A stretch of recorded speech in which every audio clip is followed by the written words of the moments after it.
How's it going, everyone? My name is Sinikle, and welcome back to yet another Umineko no Naku Koro ni. We are within the final episode, episode 8, Twilight of the Golden Witch. And if you would like to get caught up before continuing on with this episode here, then please click the link in the description. It will bring you down to the playlist. There is a couple of other links, like if you want to give me a follow over to my Twitter, go ahead and do so. If you want to check out my Patreon and such, go ahead and do so as well, because as you can see on the screen right now, that is my Patreon shout out. So if you want to support me and support the channel, and if you want a shout out on my videos as well, go ahead and check it out.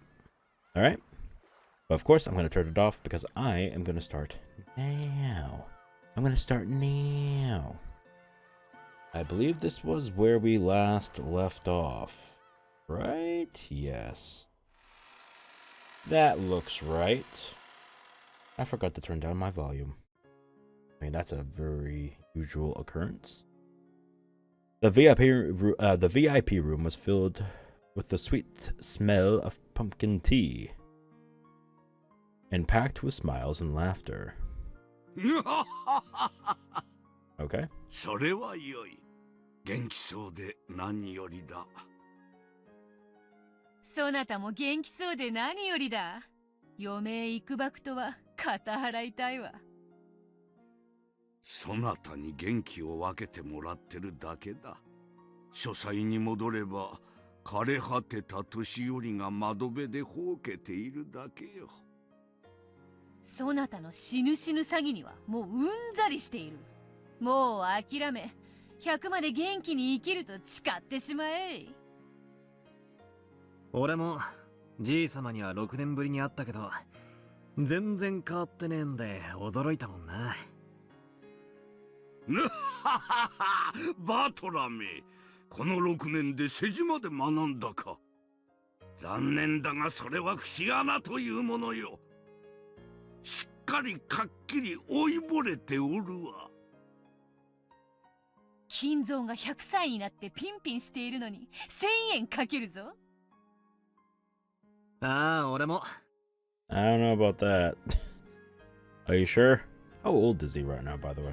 100歳に Was なって that も ever じ said? い様は今 The と変わら exact ないさ。age?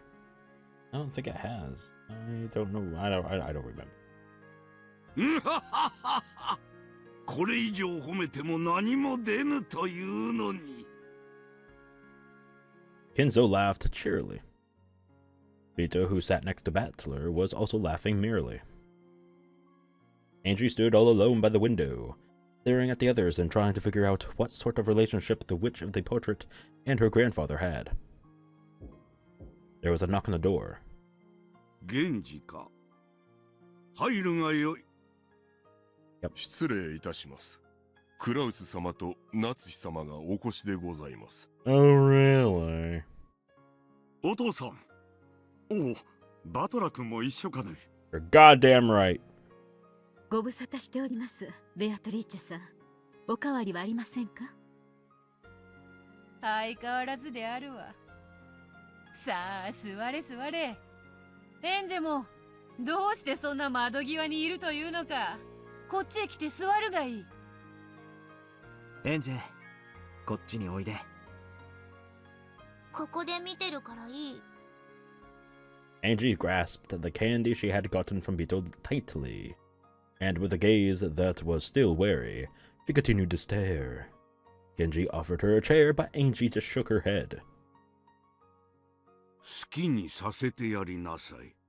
さあ、クラウスも夏日もそこに座るがいい。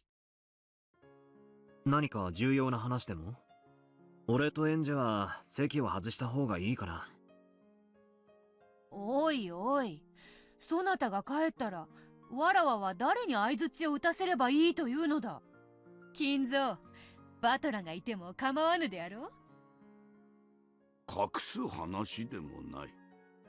構わぬ。However, he had called Klaus and Natsui to the VIP room to meet Beatrice, the Golden Witch. It was hard to imagine that Kinzo wanted to have a casual conversation. After Kinzo said he didn't mind, Bito also asked Battler to stay, so he decided to do so. Okay. In order to avoid getting in the way of their conversation, Battler stood up from the sofa and walked over to Ange's window. When the big brother finally came back to Ange, she clung to his waist, as though determined not to let him go away again. ああ、なるほど。どうしてだ？エンジは別にお前のことを嫌ってなんかないだろ。これだからバトラは女心がわからぬのだ。No, he does not. Bito smiled at Ange, but the latter turned to look the other way. 女は幼くとも女であるな。When Bito stopped laughing, the conversation switched gears. Why on earth did Kinzo summon Cross and Natsui to the VIP room? And what was he going to talk about? Everyone fell automatically silent. 黄金の魔女ベアトリーチェよ。滅ぶ運命にあったはずの後ろ宮家を救ってくれた大恩、一日たりとも忘れたことはないぞ。感謝せい感謝せい。じいさまが感謝してるのはお前のばあさんの方だからな。やかましい。いいや、同じことです。莫大な黄金を3代にもわたり後ろ宮家に貸し付けてくれました。それも無償で。本当にいくら感謝してもしたりません。黄金などわらわにはレンガも同じよ。置き場もないから金蔵が預かっててくれて助かる。ひゅー、死ぬ前に一度は言ってみたいセリフだぜ。黄金の魔女ってお金持ちなの？ん？そりゃそうだな。何しろ10トンもの黄金をほいっとじいさまに貸し出したんだからな。そうだ、必ず返すと約束し、もう数十年も借りている。And is this what it's gonna be about? Returning it? その恩はもはや返しきれないほどだ。当家が感謝の気持ちを忘れたことはありません。ねえあなた。無論だとも。3代にわたりベアトリーチェさんたちが気前よく貸してくれなかったら後ろ宮家はとうに滅んでいましたとも。辣腕のお父さんとて軍資金がなければ何もできなかったのですから。もはや金が金を呼び、黄金の軍資金は静かに眠るのみだ。クラウス、私が何を話そうとしているか I わ think かるか？ I think I see where this is headed, right? Okay, so you know what I said in the last episode, episode 7, where it happens no matter what, the killings and the massacre? Well, in this world here, where it may, well, it says Battler. This is what actually happened, quote unquote. So they talk about giving all the gold back to this Beatrice here. And so some of these siblings don't agree with that. They think it belongs to them because, you know, children of Kinzo and blah, blah, blah, blah, blah, blah, blah. So I'm guessing a few certain siblings go on a killing spree, right? Could be, maybe. Maybe that's where it's headed. Maybe. That's my thought at the current moment, maybe. Would be pretty cool if I was right, but we'll see. Since the moment Cross had been summoned here, he had guessed what Kinzo was hinting at now. All things borrowed must be returned someday. Yep, that day had finally come. はい、わかっています。Phrasing. お父さん。ベアトリーチェよ、私はもう追い先はわずかだ。おそらく今日のこれが私とお前が会うことのできる最後の親族会議になろう。何を気弱なことを。そんなことがあろうはずもない。Vito alone laughed.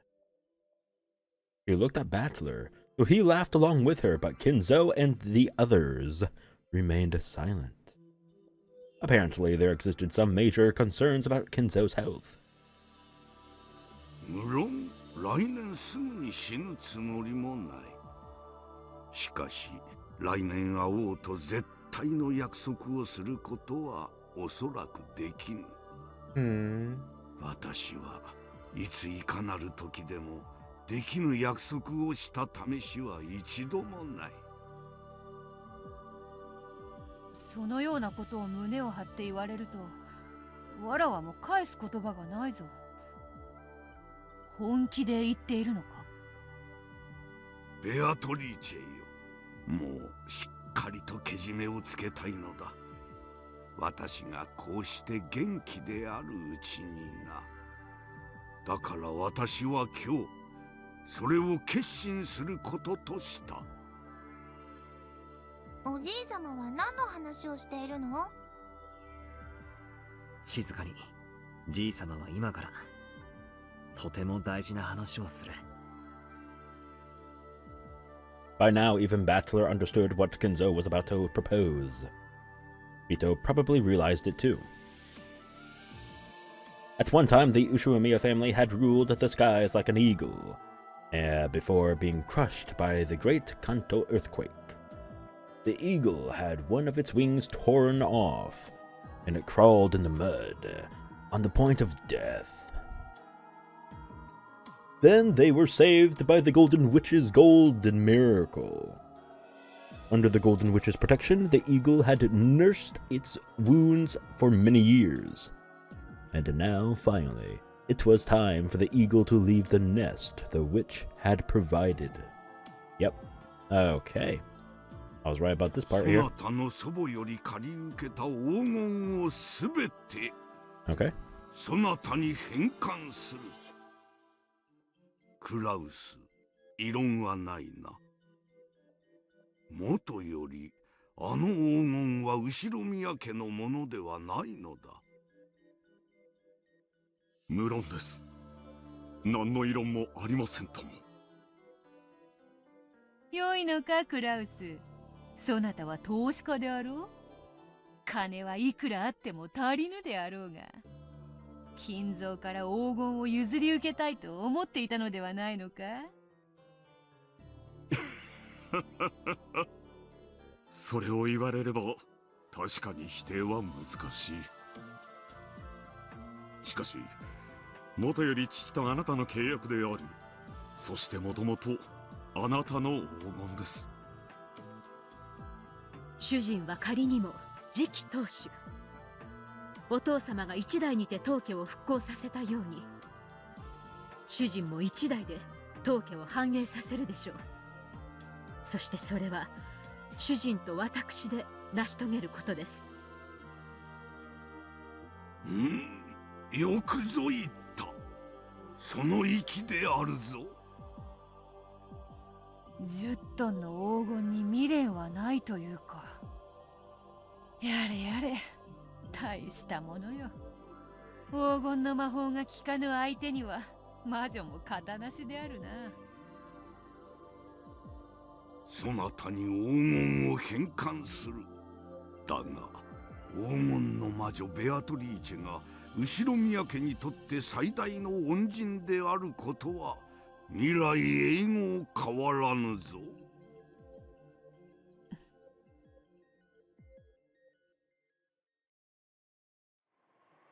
They would return the gold once lent by the Golden Witch.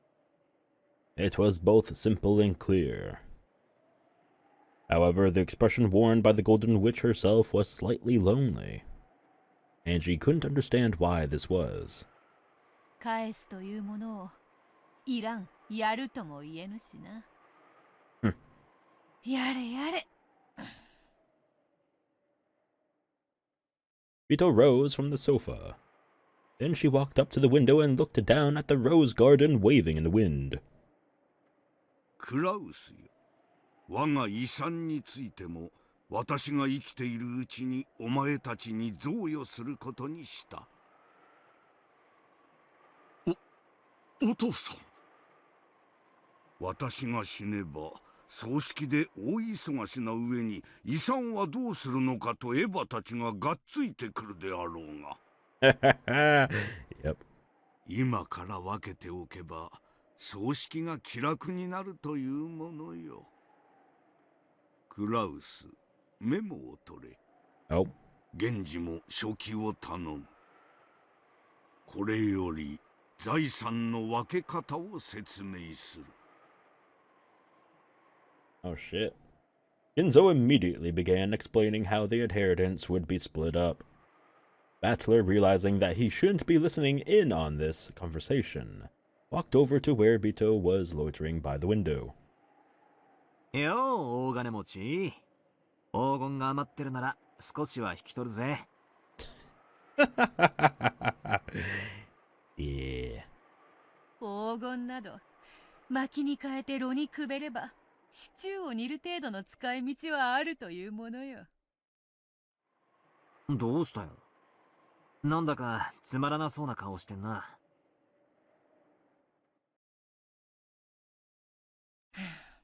とうとうこの日が来たか。寂しいものよな。そうか。わらわの魔法で後宮家はよみがえり、そして六軒島は生まれた。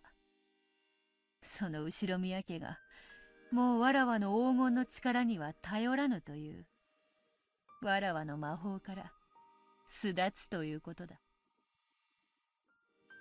The symbolism of all that is actually really cool. I like that. そうだな。そういうことになるな。わらわは六軒島を魔女の島とわらわの島と呼んできた。そうだったな。その六軒島がわらわに黄金を魔法を返すという、六軒島が魔法から目覚める日が来たということだ。そうだな。最後のゲームと分かってはいたさ。しかしこういう形ではあっても、それを切り出されると意外に応えるものよ。お前って結構さっぱりしてそうに見えて未練タラタラなタイプなのな。残忍で必要なタイプは大抵は寂しがり屋で未練がましいものよ。そうだな。お前はそういうやつだもんな。わらわとそなたのためのゲームだった。楽しかったぜ。お前が6年の間に練りに練った愉快なゲームだった。かつてわらわはそれを互いを苛む永遠の拷問と称したっけな。永遠が永遠であると信じられるうちが一番幸せなのさ。物事には全て終わりがある。そしてそれを自覚しなければならない。目を背けずにな。昇らぬ日はないように沈まぬ日もねえってことさ。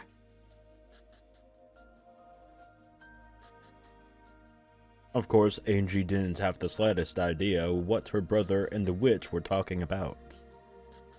However, even as young as she was, you could feel that the pair had spent an incredibly long time together, and that they understood each other so well, they might as well be a married couple. Then, Vito noticed her reaction レンジ、わらわたちはかつて互いのためにゲームを紡いだ。しかしそれはもう終わった。このゲームは今わらわたちのためでなくそなたのために紡がれているのだ。 They were speaking in riddles again. Grasping the key that hung by her chest, Ange looked at her brother's face. 今日という日の猫箱の中身を俺たちはエンジェに届けなくちゃならない。お前に持たせたその鍵は猫箱を開くための鍵なんだよ。猫箱って？今日という日のことだ。エンジェがあれほどたどり着きたいと願ったお兄ちゃんは魔法の奇跡でエンジェを招いた。エンジェは最後の魔女として今日という日を語り継がなくちゃいけない。それは私がここに残ってはいけないということ？ Angie's tone was slightly tense. She understood what her brother meant, and it made her frown. 私は1986年のロッケン島へたどり着きたくてどれほど長い間苦しんだことか。そして私はやっとたどり着いたの。なのにそれを追い出すの？お兄ちゃんは言ったわ。私が自分で決めていいって。そうだな、確かにそう言った。帰らないわよ私。そしてまるで私を甘やかすかのようなこのおかしな作られた物語もやめて。私は今日という日の真実を知りたいの。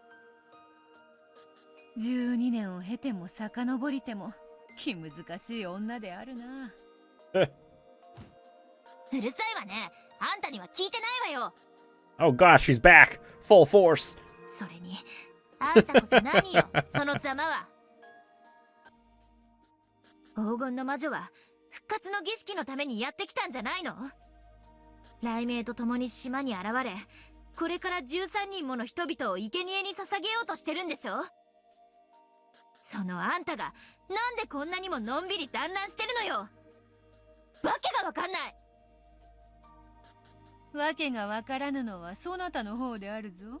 Ah! なんだそなたは。わらわにそんなにも人殺しがしてほしいのか。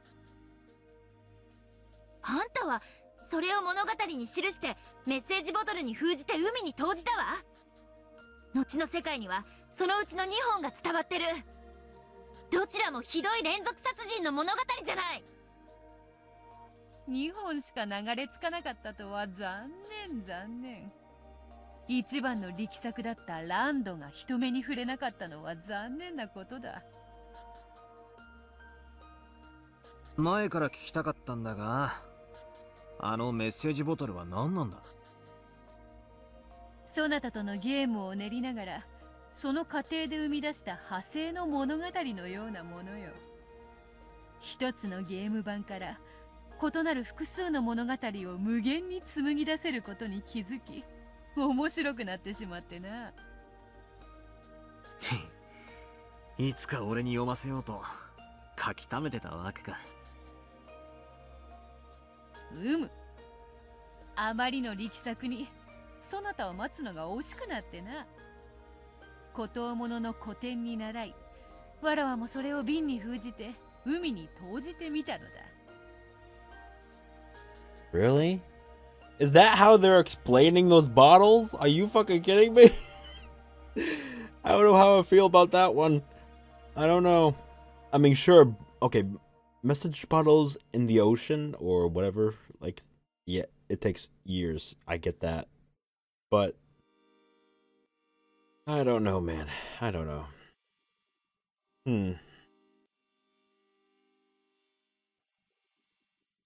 I don't know how I feel about this one. I'll leave it be for now, though. ミステリアスであろう。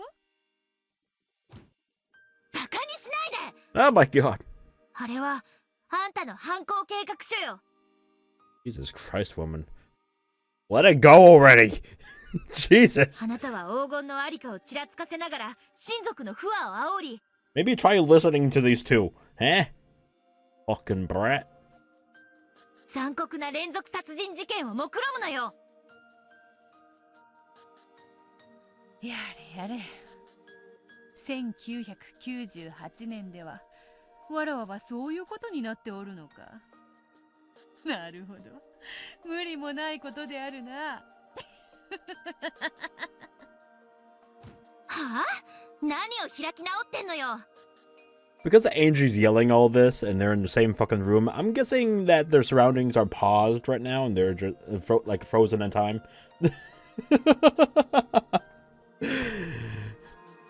Kinzo's looking over there. What the fuck are those three talking about? Oh, Jesus Christ. 私を拍子抜けさせようと目論んでるの？私は騙されないわよ、ベアトリーチェ。お兄ちゃん、私に魔女はいると屈服させたいんでしょ？その手には乗るもんですか？私はお兄ちゃんの手なんか借りなくたって一人で真実にたどり着いてみせる。ここがその真実であるというのにか。そなたはかつてグレーテルと名乗ったが、どうやらミチルと名乗った方がふさわしいようだぞ。いい加減にして！ Angie tried to slap Bito's cheek. However, the difference between their heights was so great that Bito dodged before the hand could reach her. バカバカしい。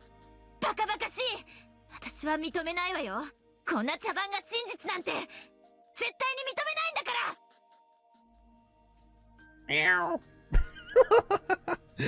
After Angie yelled those words, her eyes grew cloudy. They cleared up almost immediately. By that time, she had already gone back to her 6-year-old self. And resume. そうだな、エンジェ。That's a little jarring.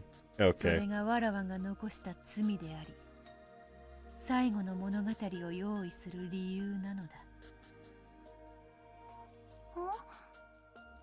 As Angie stared blankly, uncomprehending Bito gently patted her head. そうとも、Hmm. この物語は茶番である。真実であろうはずもない。しかしそれでも、いや、そうしてでも、 Yeah. そなたにはどうしても伝えたいことがあるのだ。ベアト、それはもう俺が伝えてる。それ以上は無理強いしたくない。そうか。お兄ちゃんたちが何の話をしているのかわかんない。エンジェもう眠いよ。Yeah, go to sleep, shush. そうだな。俺たちはおいとました方が良さそうだ。金蔵よ、わらわはまだここにいなければならぬのか。おすまぬ。そなたはもう少しここにおれ。続けるぞクラウス。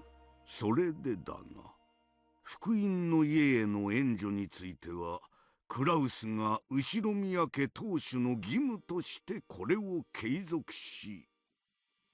やれやれ。すまんなバトラ。わらわは送ってやれぬようだ。源氏よ、この二人をゲストハウスまで送ってやってくれぬか。かしこまりました。バトラ様、エンジェ様、ご案内いたします。ありがとう。じゃあな、ベアト。後で。うん。そなたとは語りたいことが山ほどだ。それに、今夜は水入らずで過ごしたいぞ。たまには夫婦らしいこともせぬとな。Yeah, boy. Yeah, boy. なんだよ、夫婦らしいことって。You should know this by now, young man. You should know this by now. Oh, shit. Hell yeah! Alright. Enough of that. Because Ange had gotten so bored, she had grown very sleepy. It would probably be best for her to take a quick nap. Battler walked through the windy rose garden, pulling her by the hand. When he questioned their guide, Genji, he learned that the old servant had known beforehand of Kinzo's desire to return the gold to Topito and settle the inheritance problem early. 親方様は人生を終えるという最後の仕事の準備をお始めになったということでございます。My time is near. 自分が死んだ後のことなんて人は普通考えないぜ。はあ、やっぱじいさまはスケールが一つ違うぜ。今日は後ろ宮家が黄金の魔女の庇護から飛び立つ新しい飛翔の日なのでございます。確かに。かっこいい言い方だな。Apparently, a grand Halloween party was to be held tonight, and Goda and the others had been ordered to start getting ready for it.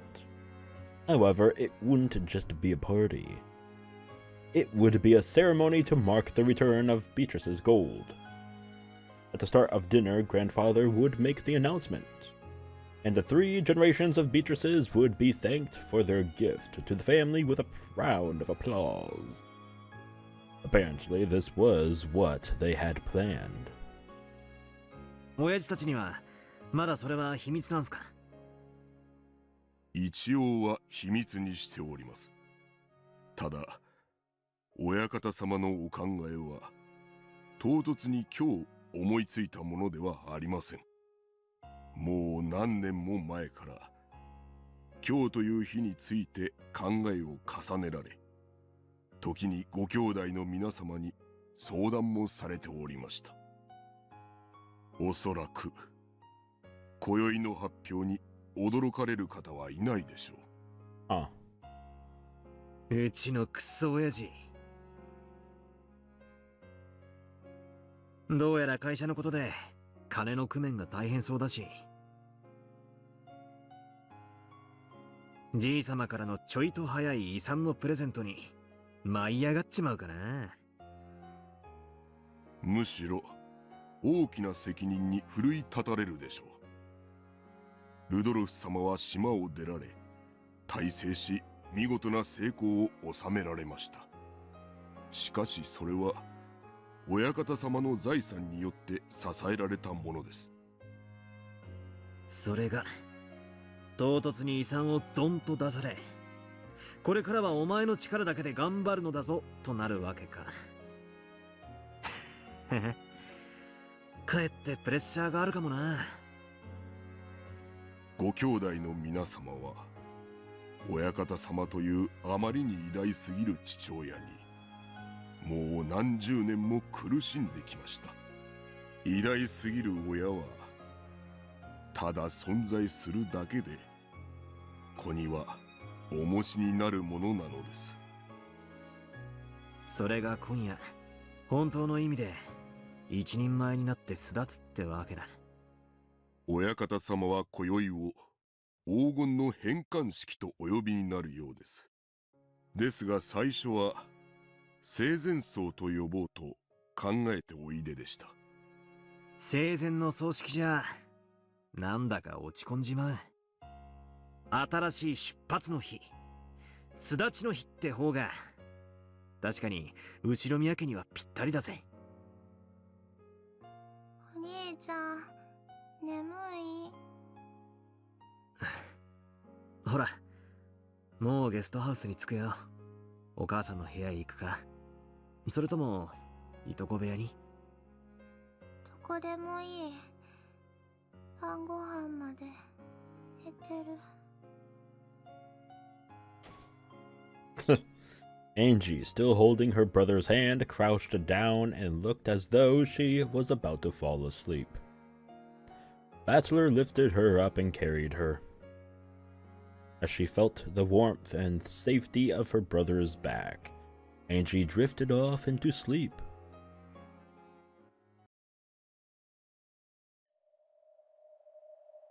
What happened that day? Just what on earth happened on October 4th and 5th, 1986? Because of the massive size of the Rokkenjima explosion accident, the time of the explosion was known almost exactly down to the minute. That time was October 5th, 2400. Midnight! The sheer improbability of that round number proved that the accident had been produced by artificial means. Later on, the following statements were collected from individuals who knew Ushiromiya Kinzo when he was alive. During his lifetime, Ushiromiya Kinzo built a clock rigged to blow up the island at exactly 2400. This clock was apparently inside his secret study. When he felt mentally cornered, and wanting to think up a brilliant plan, he would activate that device and use the tension of the approaching midnight to bring some flash of inspiration to him. Okay, Psycho! While Ushiromiya Kinzo still lived, this was only thought of as a tall tale about the eccentric man. But the fact that the Rokkenjima explosion accident occurred at exactly midnight supported the story. クレイジーな話だわ。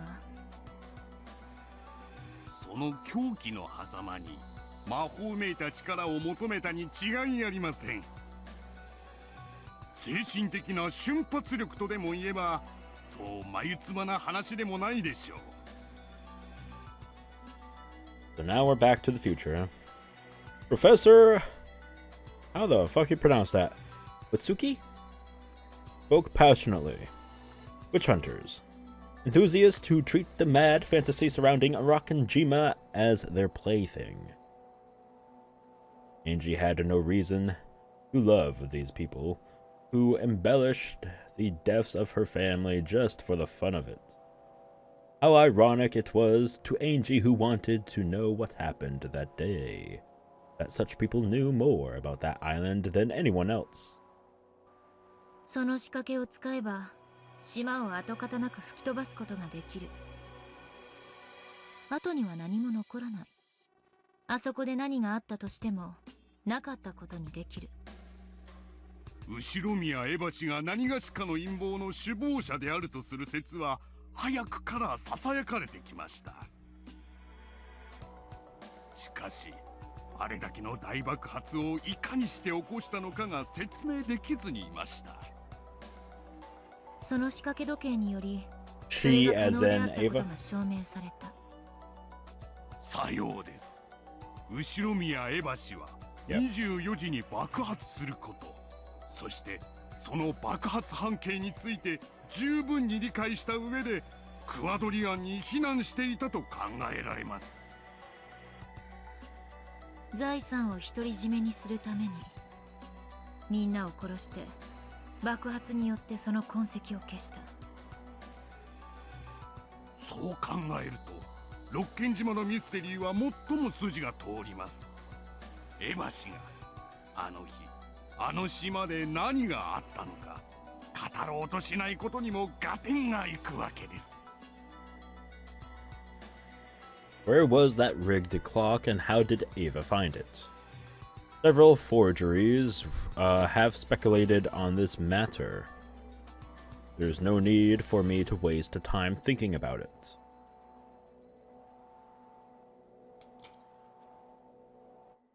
Ava activated the clock device, hidden Kuwadorian to escape the blast, and was therefore the only one to survive. That was everything, the answer, which eloquently told the whole story. When Ava first adopted me, our relationship wasn't that bad at all. I asked her several times what happened that day. Every single time she answered, it was to say that she didn't remember. But, well, she must have been flustered at the time. The very first time I asked, she answered like this. I can't tell you about it. It was a slip of the tongue. She knew what had happened that day. And she left, this world without telling even a bit of the truth. She sealed the truth in a cat box and left this world taking the key with her. There can be only one answer. I love that. Psychopath Ange murdered everyone. Okay. She was behind everything. She got to keep all of the family wealth to herself and became super rich. And afterwards, she lamented the fact that her beloved son would never inherit any of what she had created. And she cursed me. Okay, you gotta think about this really well. If she wanted the wealth of the whole family, why did she kill her husband and son? Why would she do that? I mean, even if they said no to her plan, she would probably still go along with it and kill them. But I don't see how that would actually play out.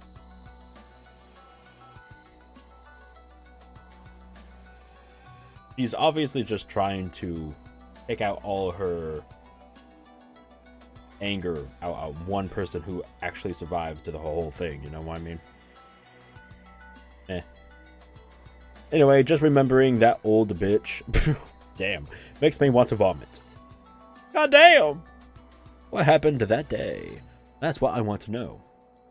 It's my only goal, the one reason I'm still alive. However, later on, I had to come to grips with the fact that my goal was an abstract one.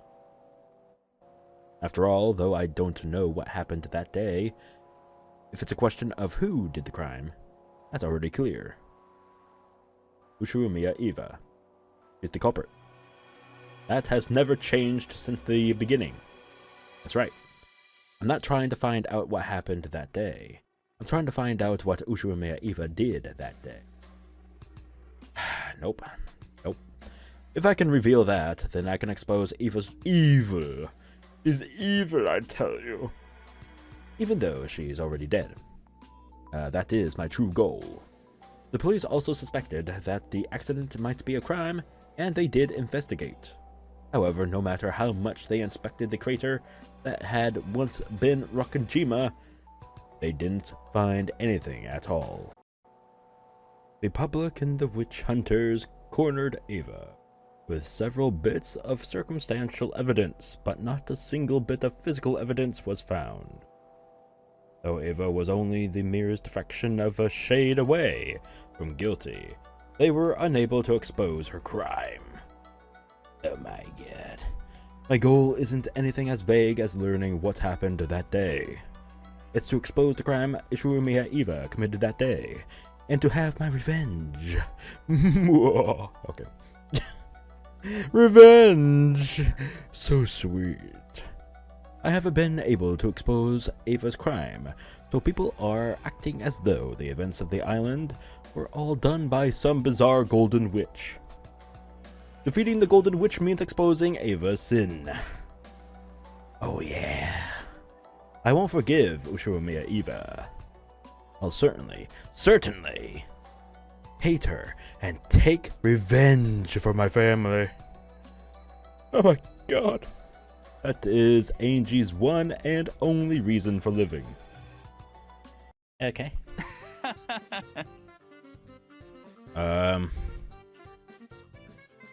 Okay, that didn't fix the weird cutoff that's happening with him, but okay. それだけ嫌われりゃ会長もあの世で笑いが止まらねえでしょうぜ。うるさいわね。Okay, I guess it's on purpose? Very weird. あのクソババアの罪を暴くのよ。Oh my god. すべて吹き飛ばして完全犯罪なんて私は認めない。絶対に。つまりお嬢の旅は家族のための復讐の旅ってわけだ。悪い？まさか。生きる目的があるの大いに結構ですぜ。それ切ってくれる？おや、エムザッキーはお嫌いで？ Damn. Hamakusa turned the radio off. The dull sound of the engine became the BGM, or background music, that filled the air. おかしい？ Yeah, that background shit. Static and all that. Yeah, that's the classic, right? Sarcastic. What? 弔い合戦なんて。別にそれを生き It's る pretty 目的にして cliche, る連中に but 戦地じゃよく会いましたから。 as well as it's well written. I guess it can, pass. あんた、傭兵で戦場に行ったことあるのよね。まあほどほどには。 A few away. 家族の仇を取るために戦っている人って。 I just heard that bike pass by in my left ear. Oh, there it goes again. 強い？そりゃ強いですぜ。 He's speeding through me. 家族の仇を取るために That 体 sounded に爆 inappropriate. 弾を巻きつけて自爆するやつだっている。 But hey, phrasing never dies. 人は仇討ちのために死ねる生き物ですぜ。そうね。私も死ねるわ。少年兵ってやつをご存知で？ Child soldiers. 子供の兵隊？そうです。親を亡くした身寄りのない子供たちが武装勢力に拾われて兵士になるんです。パンと銃を与えられ、復讐の方法を教えられる。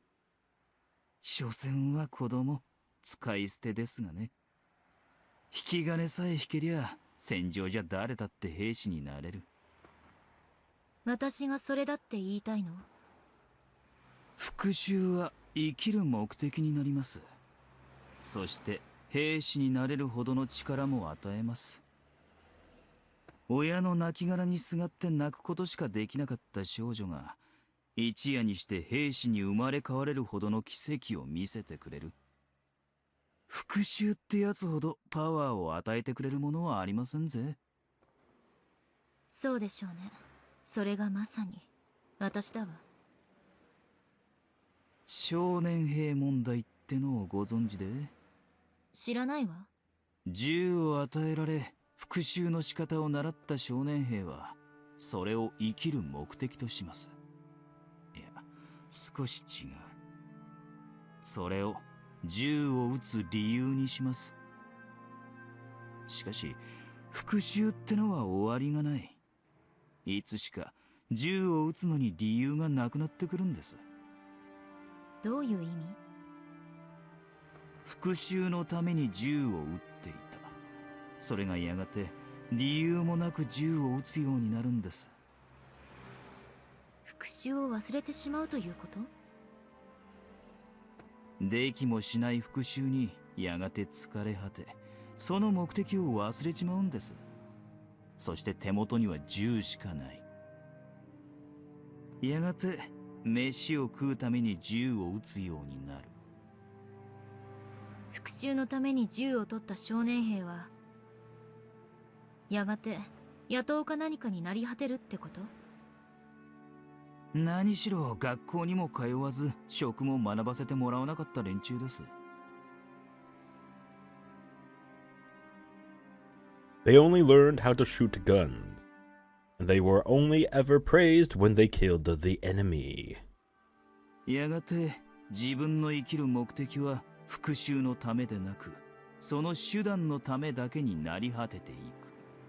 気の毒なことです。私もやがては復讐に疲れ果てて、私の場合だと何だってのよ。真実を暴くことに疲れ果て、お嬢はやがて後宮エヴァを憎むだけの人生になり果てていく。すでにそうだけど、何か？そういえばそうでしたっけ。 I'm not sure what Amakusa was trying to say. Probably something annoying. So I'm not interested. Good. 復讐なんてくだらないことだ。そう言いたいんでしょ？お嬢の人生はまだまだ長い。何だってできる若さがある。その貴重な若さを費やすにはちょいとこの旅はもったいねえんじゃねえかなと思いましてね。余計なお世話よ。私ね、ほら、飛び降りたでしょ、ビルから。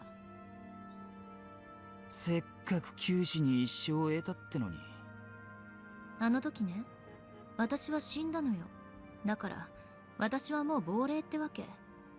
家族の仇を討つためにあの日の真実を暴くことだけを目的としたね。やれやれ、お嬢は大した鉄の意志をお持ちだ。あんたみたいな軽薄な男に私の気持ちなんてわからないわよ。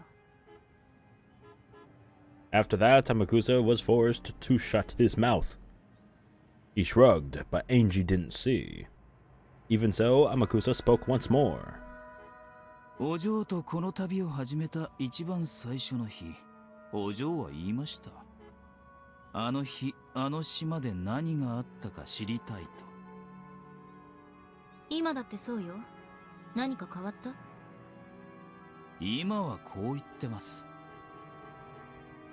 後宮エヴァの罪を暴くため、あの日、あの島で何があったか知りたいと。Yeah, she added in an extra step. 全く同じじゃない。No. まあそうですが。私、眠いからもう寝るわ。Yeah, take your nap. 少し黙っててくれる？着いたら教えて。了解です。I wasn't particularly tired, really. I just said that because I didn't like talking about this. ならないでくださいよ、少年兵には。Ange, who had decided to feign sleep, ignored him. But Amakusa kept talking. He wanted to make sure she heard at least this much. お嬢の旅は最初、真実を知る旅でした。それがだんだん復讐の旅になっている。真実を暴くことで復讐する旅だ。しかしお嬢も分かってる通り、六軒島にはもう何も残ってやしません。何の跡形も残ってやしない。真実を暴くことは並大抵のことじゃないかもしれませんぜ。I know what Amakusa is trying to say. The police searched the scene so thoroughly just after the crime, and even they weren't able to find any physical evidence proving that Ushiromiya Eva was the culprit. And a full 12 years have passed since then. If the truth could be discovered by a girl like me, waving wads of cash around to pick up a bit of info from those who were somehow related to the incident, then someone would have exposed the truth long ago. I might not be able to reach the truth. If so, then my desire to expose the truth, will probably fade away. After that, only my hatred for Eva will remain. Just like those child soldiers who forget their original purpose and live just to shoot. I'll forget my original purpose and live just to hate. I'll do nothing but despise Ushiromiya Eva. But my goal, exposing the truth for revenge, will be gone. So hating Eva will become my whole life. Is there any difference between shooting for revenge and shooting to live? When you pull the trigger, someone dies either way. And what about my case? Is there any difference between hating Eva as I expose the truth and hating Eva after I've given up? There's no difference. In the end, whether I find the truth or not, I'll just keep on cursing Eva over and over until I die. What a crappy life. But now that's all I have left. Ushiromiya Eva stole my family. So I'll take revenge by exposing her crimes and showing the world. My consciousness was slowly drifting away into sleep. Try go to sleep. Shush. Shush. Why is Oni-chan showing me such a bizarre Rokkenjima? Is this supposed to be the truth? Enough with this farce. Why is even Oni-chan trying to hide the truth from me? I'm trying to find it so that I can avenge him and the others. Or would Oni-chan say the same thing as Amakusa? That revenge is meaningless, so I should stop. Is that why he's speaking in riddles, trying to make everything more confusing? That's none of his business. I'm not just trying to take revenge for their sakes. I'm doing it for my sake too. After all, that's the only reason I'm still alive. Taking revenge is my reason to live. I don't have a clue what Oni-chan is thinking. Well, maybe you should start listening more clearly to what Battler and Beatrice there are fucking saying! Instead of being a little...